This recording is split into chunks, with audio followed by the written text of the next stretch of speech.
Racism is good.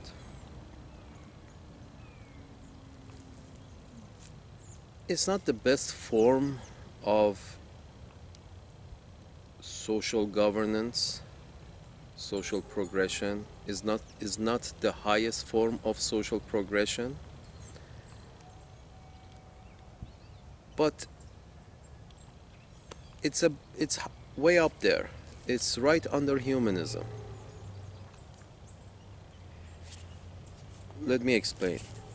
If we consider humanism as the highest form of social progression, that is to say, if you're a human, I believe you deserve a life of dignity, and let's face it, we all should believe in that.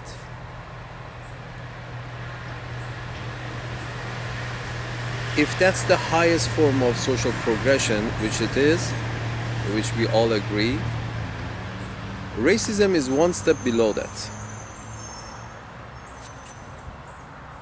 This is the reasoning behind it.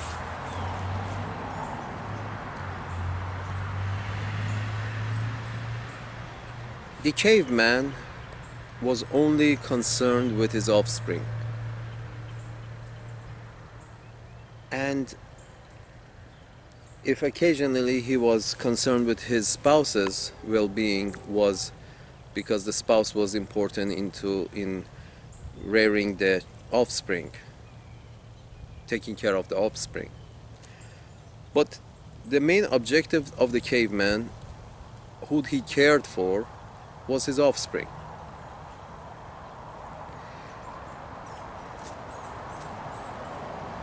Now, the Amish have a saying.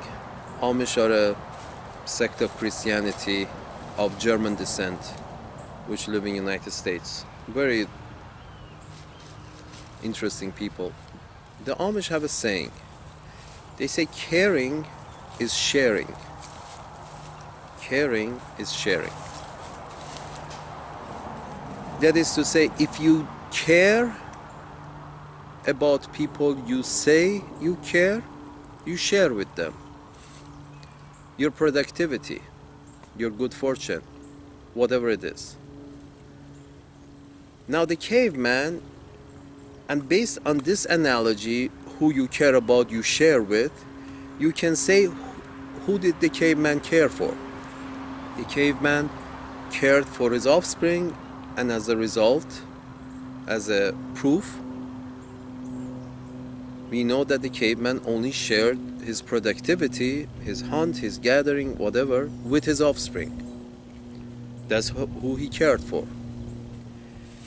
Society progressed. From the cave, the numbers increased. From the cave, they came out and formed tribes, tribal men. Now the tribe's mentality is that it's one level higher above cave mentality. Cave mentality, if we say cave people, cavemen, applied selfism, the concept of selfism, the theory of selfism, the doctrine of selfism in his daily routine, the tribesmen applied the doctrine of tribalism in his daily routine, which is basically to say, you are part of my tribe, although we may be blood relative, we may not be, but since you're part of my tribe, I feel that you deserve a life of dignity. Therefore, I'm willing to share with you. I care for you, that's why I'm willing to share with you. And the concept was simple. Whatever the tribe made, whatever productivity that was, would be put in the center and divided. So all members of tribe, whether those who were older and no longer could work, or those who were sick or whatever, or too young to work, or too sick to work, or too old to work, would share in the productivity of the tribe. until the old died, the young grew up, and the sick got better. But the tribe felt it's their objective, it's their purpose to take care of their own. We care for our tribes, that's why we share with our tribe. The next level after tribalism is what happened in Germany. After many centuries, the German tribes fighting each other, the Germanic tribe fighting each other, tribes which lived in that area of Northern Europe, they gathered under one banner. And it's not that long ago, it's a couple of centuries ago. They gathered under one banner of German people. And they formed a race, from tribalism to racism. Racism is basically tribalism extended to your race, the tribal mentality extended to your race, which is basically saying, if you're like me, if you're of my race, I believe you deserve a life of dignity. That's why we're going to take care of each other. I care, that's why I share. Since a couple of centuries ago, the Germans were like that. The Japanese were like that. And since a couple of hundred years ago, all the Northern Europeans have picked that up. The Norwegians, the Swedish, the Finnish, the Belgian, the Danish. They have all picked this idea up. If you look like me, I care for you. If you're of my race, I care for you. And that's why we're going to share our productivity. We're going to take care of our sick and our poor and our youngsters and our educational system and our health system and our road system and everything else. That's racism.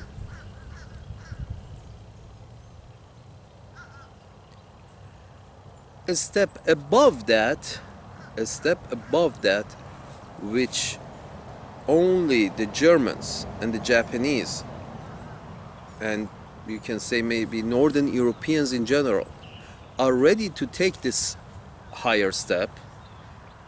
Their societies are ready to evolve, to follow the evolution path of societies and move into humanism, is humanism. That next step is moving into humanism. That is to say, well, as long as you walk on two legs, you're a human being living on planet Earth, we are willing to take care of you. We have to take care of each other. We have to, because we care, we share, and we take care of the whole society. We care, that's why we share. Humanism.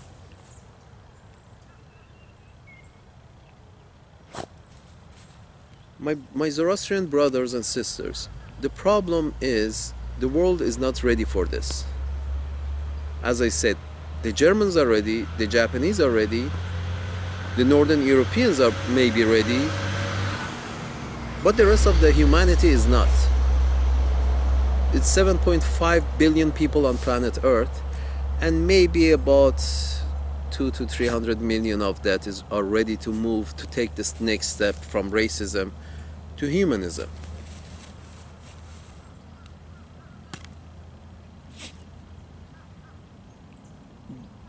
The reason I bring this up is because a few of my younger Zoroastrian friends have sent me messages stating that their idea is basically has moved on to saying that, oh, our religion, which is our tribe, and we should have the tribal mentality still. They're objecting to what I've been saying stating that no, we have moved above that, we have moved past that, we should be humanist, and tribes and our religion is no longer going to be relevant. And we look at all Iranians the same way, we look at all humanity the same way, and we should be past tribalism and trying to stay within our religious community, which is our tribe. I'm here to state why that is wrong. I brought this matter about racism up to let you know why this is wrong. Here is the catch. This is why it's wrong, this mentality. And here's the catch. The catch is this. While the German and the Japanese and the Northern European societies are ready to move from racism to humanism, the rest of the planet Earth is not. What has happened to the rest of planet Earth is this. Most of it understood the concept of tribalism. Most of planet Earth understood the concept of tribalism. All over Africa, tribes were formed. All over Asia, tribes were formed. And everybody understood, at one point, understood the concept of tribalism.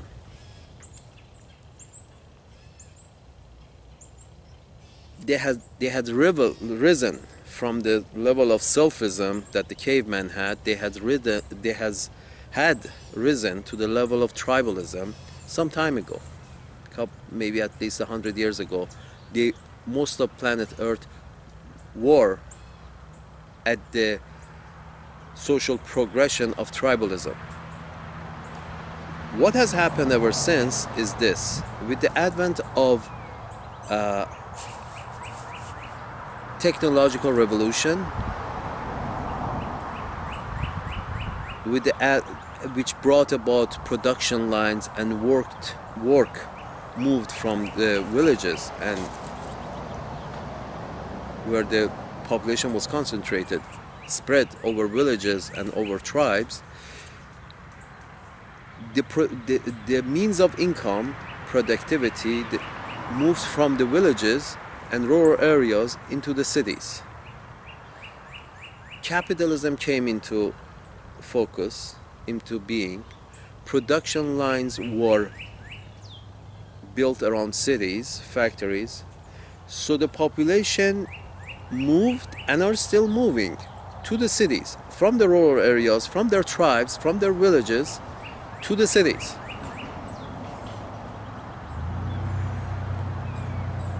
So these people understood and understand, some of them that are just have moved from the villages to their cities, they understood the concept of tribalism. But once they moved to cities, they lost their tribal bonds. Most of them. So the result has been that once they started living in the cities, they lost their tribal connections, and so therefore forgot about the concept of tribalism, that you take care of your own tribe, that you care for your tribe, that you share for your tribe. Because in the cities there were so many people, no longer tribes were recognized, so they reverted, they stepped back to selfism, the concept which the caveman was dealing with the world, the doctrine of the caveman. I can say 99% of the cities in the world right now, people in it are living based on the concept of a caveman, selfism. It's about me. It's about my needs. The society is there to take care of my needs, and I don't give a fuck about the society, the rest of the people. I don't believe in my tribe. I don't believe in my race. It's all about me. This has, beside the countries that I mentioned, Japan and the Northern European, which are past this point, their people are educated enough, have a higher IQ, and have understood this concept, and have moved on to the good racism, which we should all be there, but we are not. They have moved on, but the rest of the planet, all over Africa, all over South America, all over Asia, people have broken the tribal bonds. They do not recognize tribal rights, tribalism, caring for their members of their own tribe, because they're no longer living with their tribe or in their villages, with people who they had close bonds with. Now they have moved to the cities, and in the cities, who cares? Everything goes.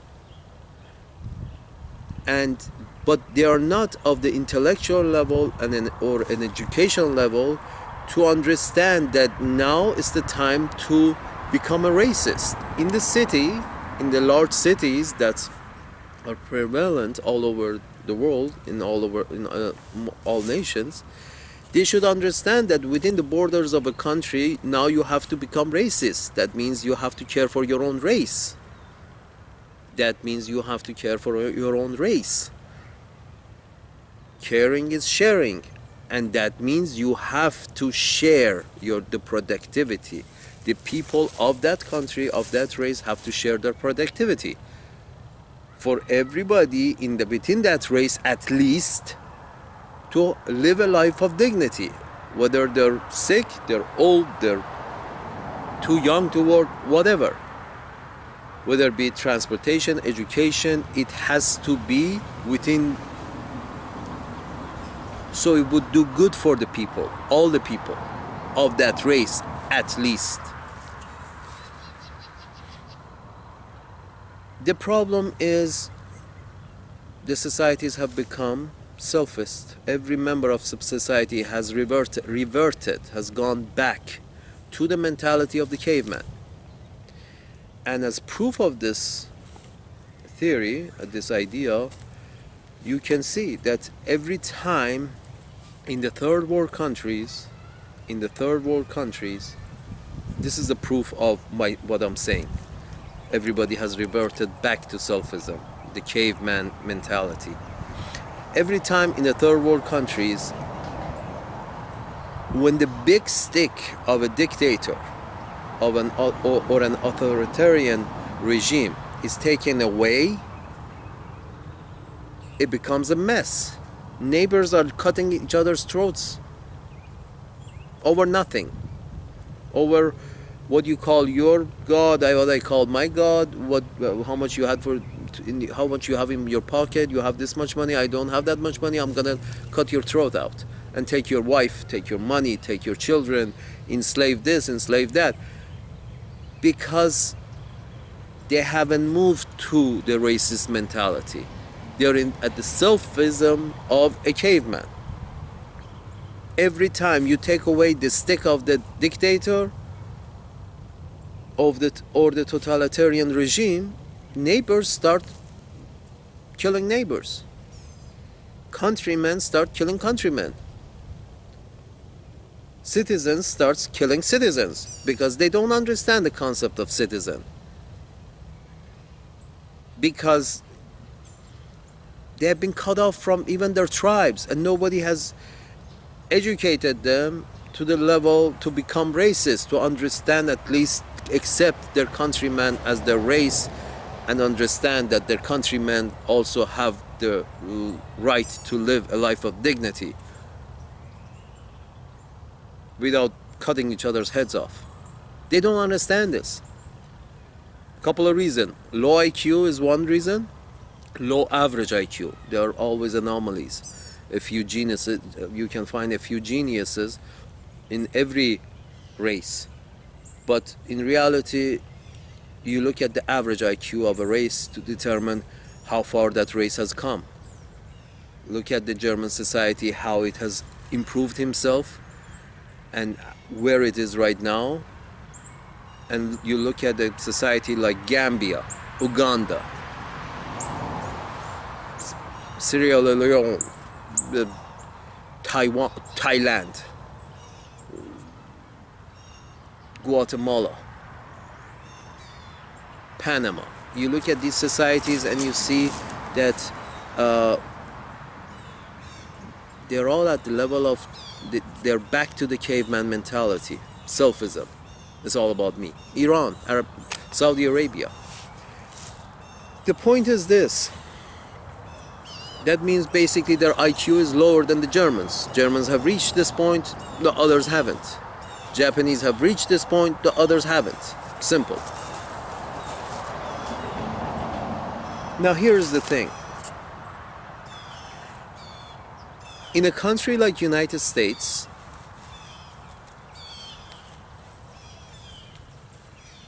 there hasn't been an authoritarian regime.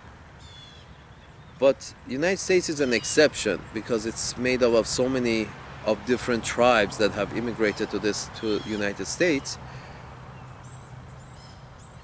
Instead of an authoritarian person or authoritarian regime or a strong man or a dictator, United States have been, the people of these selfism, which is so prevalent in the United States, has been kept in check by laws.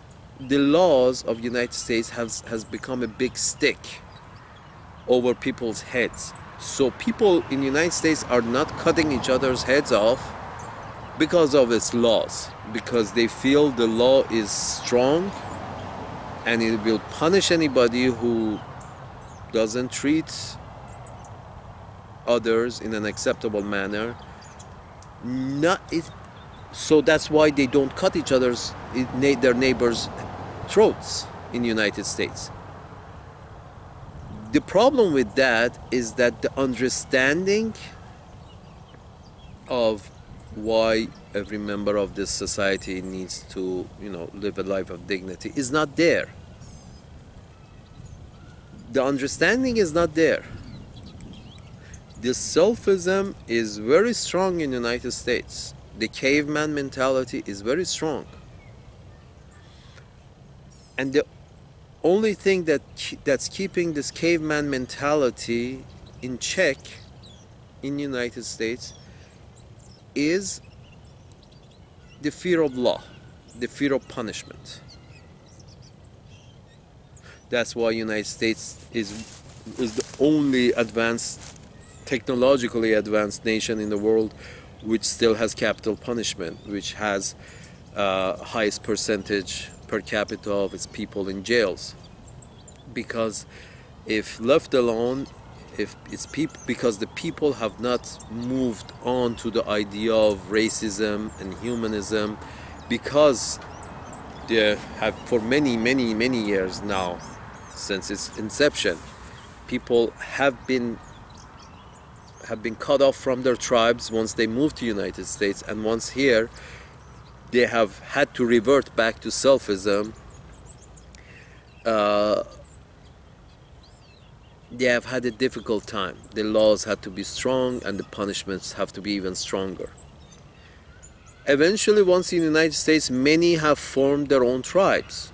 They were cut from their own nations, their own tribes, their own races back home. Once they moved here, they started their own tribes. That's why the idea of mafia is so strong in the United States. That the mafias were very strong and are still very strong because it's a new form of tribe. People form new tribes because selfism is fine if you are on top, but if you're on the bottom, you tend to find others like yourself at the bottom and join hands and form a small tribe of your own and start doing shit, legal or illegal, and that would be forming a mafia family. And then beside the mafia families in the United States, which were and are so prevalent, then you move into the gang. which the gang mentality is another form of tribal mentality. It is a tribe. A gang is a tribe. So you have Maria Salvatruce, you have MS-16, MS-13, you have the Aryan Brotherhood, you have the Crips and the Bloods. These are all gangs that are formed because the people at the bottom weren't having a difficult time with selfism. They're all killing each other. Some of them have got together, formed gangs, which are small tribes, and so at least they can, you know, care for each other, because the society wasn't caring for them, because the society was was promoting a caveman mentality of screw everybody, selfism. So they got together because they were at the bottom, they had the same pain, they got together and they formed gangs. And now these gangs have spread from United States to Central America, South America, in El Salvador, in Nicaragua, in Brazil. These are all, this is the disease that has moved from United States back to those countries that a lot of these people originated from. But again, because the tribal bonds are not there in all the New World countries in Western Hemisphere, so there is this need to form tribes. In other words, these tribes, these gangs are a higher form of, it's a social progression. It's a progress. At least these people, those mafias, are progress. Instead of being a caveman abiding by caveman selfism that is prevalent all over the United States and all over the Western Hemisphere, they have these people have, you know, progressed back up to tribalism. Okay, let's form a tribe. We are Italian, let's form an Italian tribe, mafia, whatever you want to call it. We are Irish, we are Jewish, let's form a small Jewish tribe. Be it, if it does a legal thing, it's mafia. If it doesn't do a legal thing, it's country club. So the tribe is a tribe. Doesn't matter what it does. If it's legal, it's a country club. If it's illegal, it's a gang. If it's a high class illegal, it's a mafia. A tribe is a tribe is a tribe. A group of people considering that they care for each other. That's why they want to share. Once they reach that conclusion, now they want to cooperate to get to a better place, to live a safer life, a better life amongst all these people who are selfish and want to grab a piece for themselves only. So in this sense, racism is way above selfism. It's above tribalism. It's how you care. It's the people you care for is of your own race. In this sense, racism is good. Racism is what we should all do, what we should all aspire to, at least care for our own race.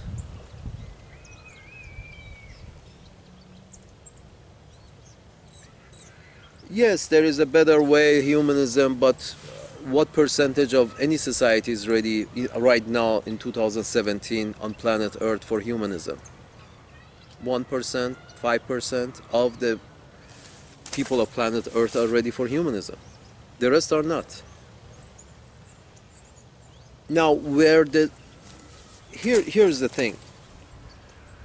Racism has got a bad rap, bad reputation, due to the fact that if a demagogue takes over, when the people become racist, start caring for their race, start sharing with their race, their life becomes heaven. Life in those societies become heaven. That's why you don't see any Germans migrating to any other countries to live there because they can't stand the German society. You don't see that.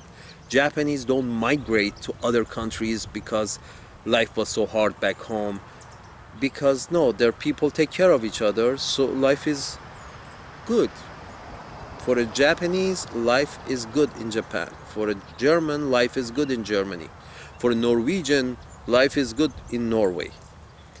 And that's what we want. First step towards humanism is this. At least people in their own land, people who are born in a land, feel comfortable and like it to live in that land.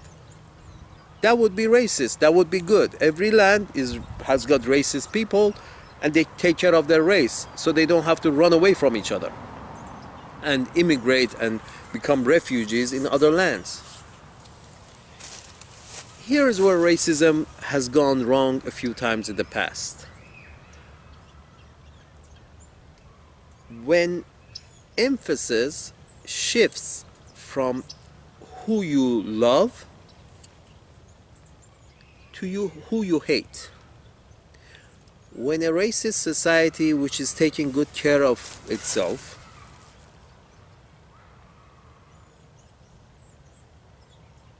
and having running a good society, when that society, due to short-sightedness of a demagogue or two, a charismatic demagogue, due to the short-sightedness of a charismatic demagogue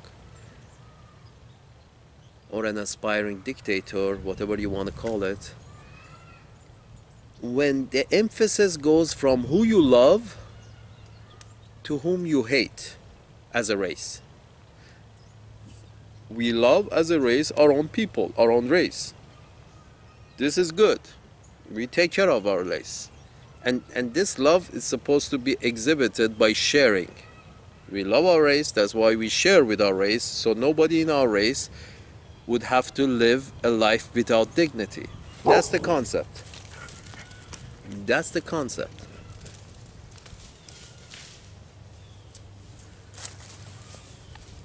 But the moment this idea of who I love and who I like to share with, who we love as a society and who we like to share with, moves from who we love to who we hate, that's the moment racism becomes a bit of liability. That's the moment that somebody in that society should pull the reins back and say, no, no, no, no, no, we're going the wrong way. Racism is about caring and sharing. It's not about hating. You don't like the other guy, don't talk to the other guy, don't care about the other guy, just don't kill him. You don't like the other race, don't hate him, don't kill him, leave him alone. Just don't share with that race. That's where they should draw the line. Don't share. Care about your race, share with your own race if you say you care about it. Them, care and share with them. Leave the other race alone. Leave the other people who you don't consider as your race, leave them alone. Don't share with them. Share your productivity only with your own race. That's where people should step in and promote this idea. When or if a demagogue comes along and start promoting hatred towards other races, other people, somebody should step in and say, no, no, no, we're going the wrong way. Stop hating, just don't share with those other races if you don't like them. Get back to your own race and share with your own race.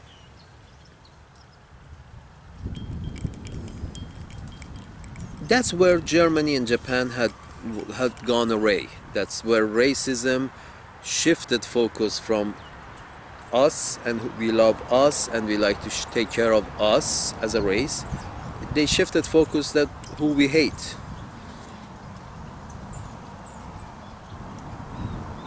The Japanese hated the Chinese because of historic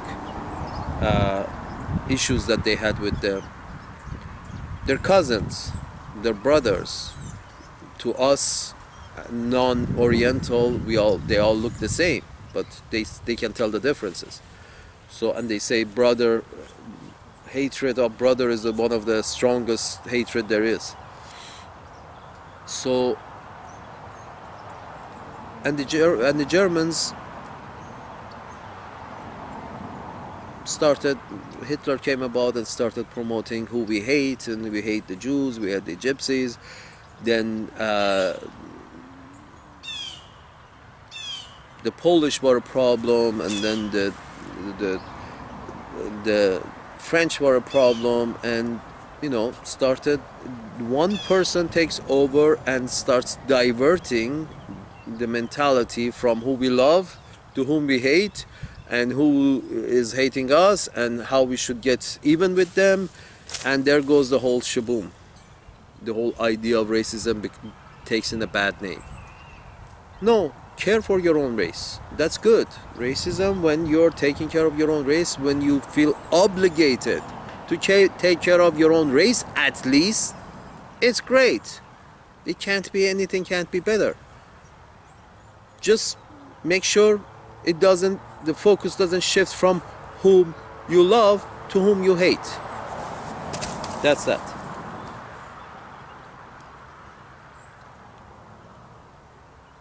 To answer a few younger Zoroastrians who messaged me about we have to move on from tribalism and our religion, and folks, no,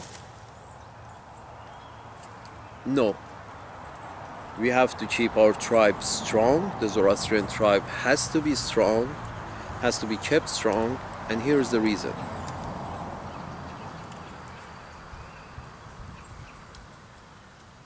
What happens when a humanist and a racist meet?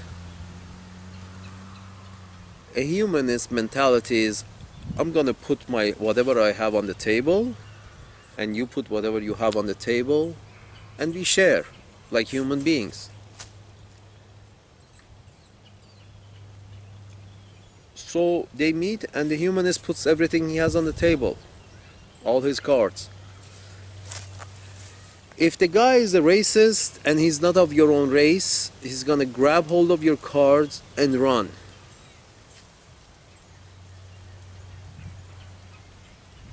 End of story. So a humanist has every chance of getting screwed by a racist if you're not of his race, because he doesn't care about you if you're not of his race. A racist, what happens when a racist and a tribal man meet?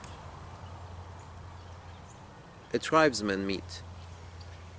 The racist, if he feels the tribesman is of his own race, doesn't know the tribesman has a tribalist mentality.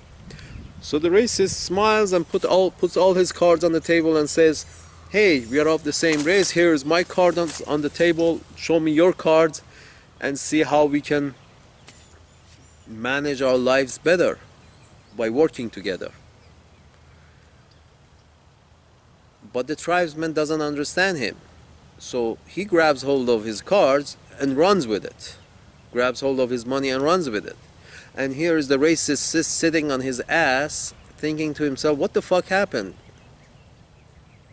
I thought it was us. Apparently the other guy didn't think it was us. He was a tribesman.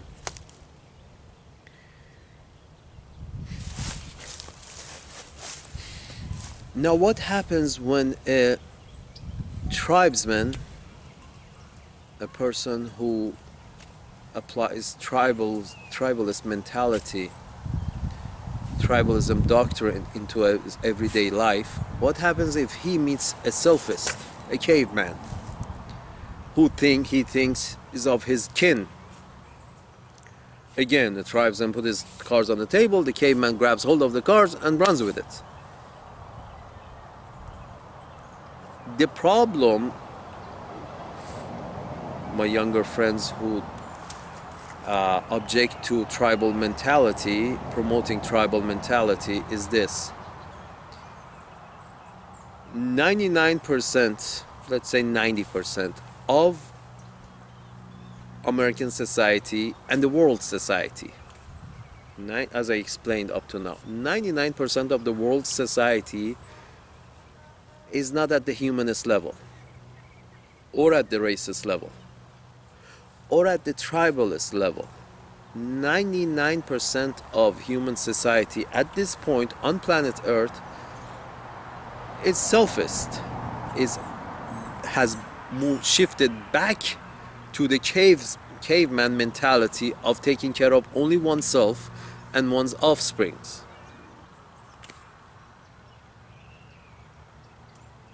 So when you think you're humanist and you lay all your cards on the table and you feel you're kin to the other guy is gonna screw you, because his idea in this world, his idea is it's all about me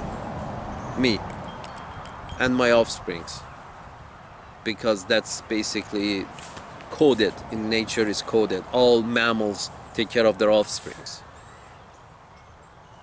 What do you know, there are even some people with reptile mentality in United States or some other places in the world who basically don't even believe in taking care of their own offsprings. They got a reptile mentality that basically they reproduce and leave the child with the mother and they run the other way.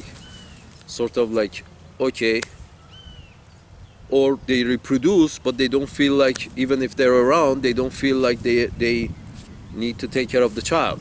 So these folks have shifted down from caveman mentality into a reptile mentality of laying an egg and going, laying an egg, reproducing, but taking no responsibility whatsoever for the reproduction. That's a reptile mentality. Lay an egg and leave. That's what the lizards do, the snakes do, the whatever. All reptiles behave like this. But reproducing and only taking care of your reproduction is a mammalian mentality. Every mammal does this, from the mouse to the dog to the elephant to the and this is where 90% of the population of Earth is at right now, with the exceptions that I mentioned. The rest are back to cave mentality, mammalian mentality of only taking care of their kids. The rest of the society is only there to service them. They don't feel the need to service, to give to the society. They only want to take from the society around them. They haven't moved up, they have moved down. So if you go into my younger Zoroastrian brothers and sisters, if you move into this society with a humanist mentality and thinking everybody should, behave like a human being, you're gonna get screwed. You can't, as a Zoroastrian tribe, you cannot have a racist mentality, because we are not a race, we are a tribe who believe in we have a code of conduct, we have a religion, but we are not a race. Anybody can become Zoroastrian because it's a religion. All religions by nature are tribes, because all the followers of religions by nature can be considered as tribes, because religions are not bound by race. It's a belief system, so they're not bound by race, so therefore we can only be considered tribesmen. So racism is out of question for us Zoroastrians, so we are a tribe. If you go into the society and you are of tribal mentality, you won't get screwed by the selfist. You see what I mean? The tribesman cares for only his tribe. It's good to be of a tribal mentality in a world where everybody applies to a cave mentality, because the tribal mentality always wins, has an advantage over a caveman mentality. The caveman mentality, only caring for himself, has no safety net. Has no safety net. There was a case recently that has just come in the news, in which a younger American couple have taken their older father, who had dementia. They have taken him to England, United Kingdom, and have dropped their father off. It was his son and his wife. They have dropped their family member, their father and their husband, off in England, and then they have come back to the United States.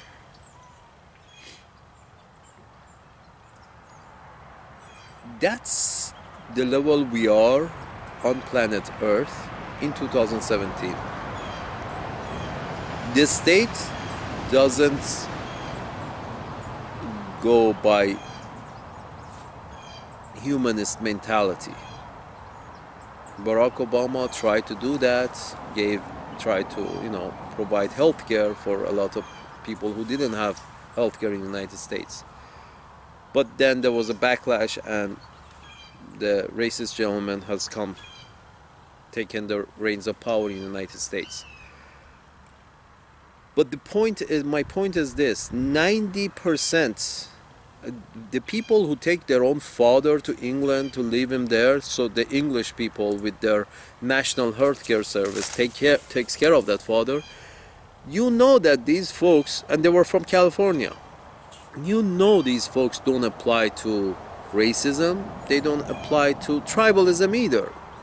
They're selfish. They want to take care of themselves only, and their offsprings. Maybe their offsprings, hopefully their offsprings.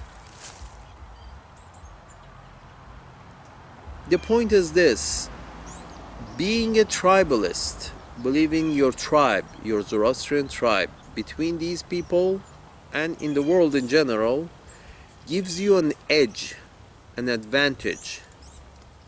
But remember, every member of this tribe has to understand that they cannot, we all have to understand tribalism, understand that we will not screw the members of our own tribe. We will not lie or cheat another Zoroastrian. If and when we understand this concept and we go back to our tribal roots, we would have an edge over the rest of the population who applies selfism. It would be us against each of them individually, and a group always wins over individual. This is the advantage that keeping to your tribe gives you. If it's us against them, against one person, one individual, that's the advantage that every mafia family in the United States have taken this advantage. That's the advantage that every gangs in the United States is looking for, to be a tribe. We don't have to do anything illegal. The whole idea is being a tribe, depending on your tribe, being able to depend on your tribe, understanding that you cannot lie or cheat any member of this tribe, and they will not lie and cheat you. That's a very strong edge to have over everybody else. That's a strong edge to have. That's why they form gangs and mafia families and in the New World, in the countries of the Western Hemisphere. They're looking for that edge that gives them advantage over the rest of the population, who are basically back to the caveman mentality. Again, another example of caveman mentality, caveman selfism and caveman mentality, which is so prevalent in the United States, is the moment you take that strong hand of law away, people start ripping each other's tongues out or lungs out. That's what happened in LA riots some years ago, 10, 15 years ago. That's why the police is so strong-handed in the United States. Because people don't have the race mentality, racism, they don't have the tribal mentality, they haven't reached the humanist mentality. So the moment the strong hand of law goes away and the police don't show up in the streets, the murder rate skyrockets. Simple.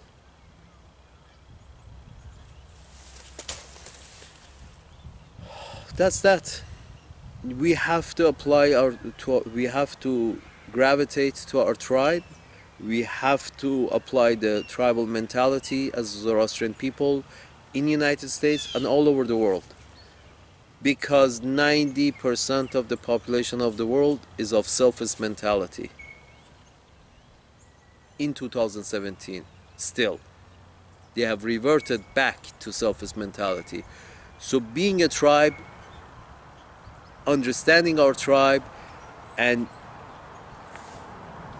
trying to empower our tribe and treating each other very well, treating our tribesmen very well. Do not cheat, do not lie.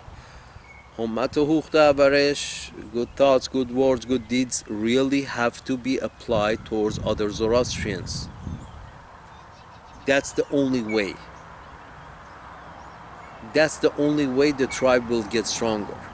The guy who came up with the idea of good words, good thoughts, good deeds knew what he was talking about. This is the way the tribe gets stronger, if people of the tribe can trust each other. How they can trust each other?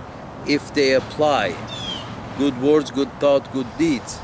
If I know as a tribesman, as a Zoroastrian tribesman, if I know that under no circumstance you as another Zoroastrian will not lie to me, will not cheat me, will not even think about lying or cheating to me, you know how much closer I feel to you?